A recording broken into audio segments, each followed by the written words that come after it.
নমস্কাৰ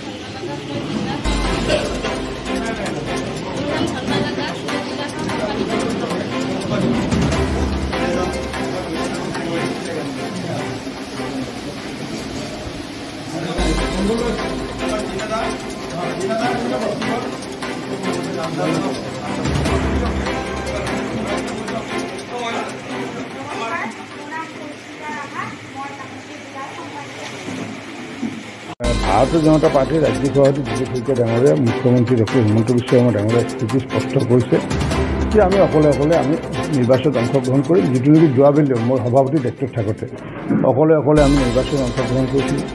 গতিকে সেইটোৰ আধাৰত যোৱাবেলিও আমি প্ৰমোদ মহাজন আৰু হাগ্ৰামা মহিলাৰ বিপৰীতে প্ৰাৰ্থী দিয়া নাছিলোঁ। এইবাৰো সেই একে সিদ্ধান্ত লৈছে। গতিকে মই ভাবোঁ যে যিহেতু যোৱাবাৰ আমি 9টা পাইছিলোঁ, এটা সময়ত আমি 1টা পাইছিলোঁ, এটা সময়ত আমি অকল একমাত্ৰ এটা অঞ্চল আছিলোঁ, তাৰপিছত 9টা পালোঁ। গতিকে 1টাৰ পৰা যিহেতু 9টাৰ পৰা কিমানটা হ'বগৈ সেইটো আপোনালোকে অনুমান কৰিব পাৰিব। মই সংখ্যাটো আজি নকওঁ, পিছত ক'ম।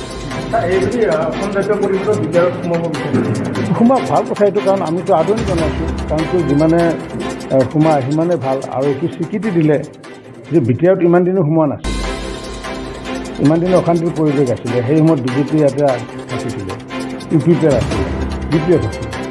গতিকে এতিয়া পৰিৱেশ পৰিস্থিতি শান্ত। গতিকে কোনোবা দলে আহিছে, আমি ভাল পাইছোঁ, স্বাগতম জনাইছোঁ যে তেওঁলোকে স্বীকৃতি দিছে যে বিটিআৰত যে শান্তি স্থাপন হৈছে।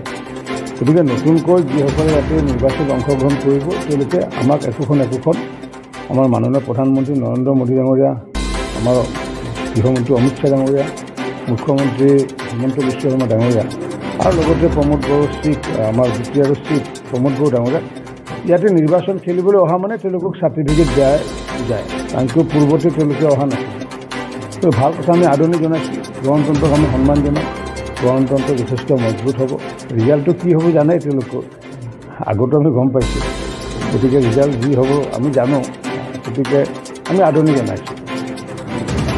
নিশ্চিত বুলি কৈছে বিটিআৰ দখল নহয়।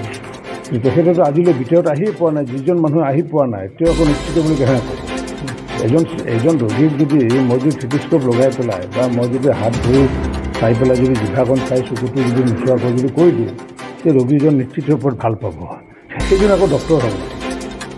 ডক্টৰ এজনে যদি বেমাৰীজনক যদি চায় তো প্ৰথমতেতো চকুটো চাব লাগিব, জিভাখন চাব লাগিব, নহয় জানো? তাৰপিছত আকৌ টেলিস্কোপ দি পেলাই জ্বৰ আছেনে চাব লাগিব, তো হাওঁফাওঁটো চাব লাগিব। তো আমি যেনেকুৱা চাই আছোঁ, আমি 5জন মন্ত্ৰী ঘূৰি আছোঁ, আমাৰ দলৰ যিমানবোৰ কাৰ্যকৰ্তা ঘূৰি আছে, অৰ্থাৎ আমি ৰোগীসকলক আমি চাই আছোঁ। কিন্তু তেওঁ ইয়াতে নোচোৱাকৈ তেওঁ যদি কয় ৰোগীজন নিশ্চিত ওপৰত ভাল হ'ব, সেইটো আৰু কেনেকুৱা ডক্টৰ হৈছে? গতিকে সেই তেনেকুৱা ধৰণৰ হৈছে। ৰোগী নোচোৱাকৈ যিয়ে কয় ৰোগীজন ভাল হ'ব, কিন্তু গৌৰৱ গগৈ তেনেকুৱা ৰোগীয়ে চোৱা নাই আৰু মানে ৰোগীজন ভাল হ'ব বুলি কৈ দিয়ে। আৰু আমি ইপিনে ৰোগীৰ লগত চাই মেলি পেলাই লালন পালন কৰি হস্পিটেলত নি পেলাই চিকিৎসা কৰি আমি ঘৰত আনি থৈ দিছোঁ। গতিকে আমি কৈছোঁ কি যে ৰোগীজন ভাল হৈছে, কাৰণ আমি ঘৰলৈ আনি থৈ গৈছোঁ। গতিকে আমাৰ কথাবোৰ তেনেকুৱা আৰু তেওঁলোকৰ কথাবোৰ তেনেকুৱা। গতিকে সিদ্ধান্ত ৰাইজে ল'ব নিশ্চিত হ'ব।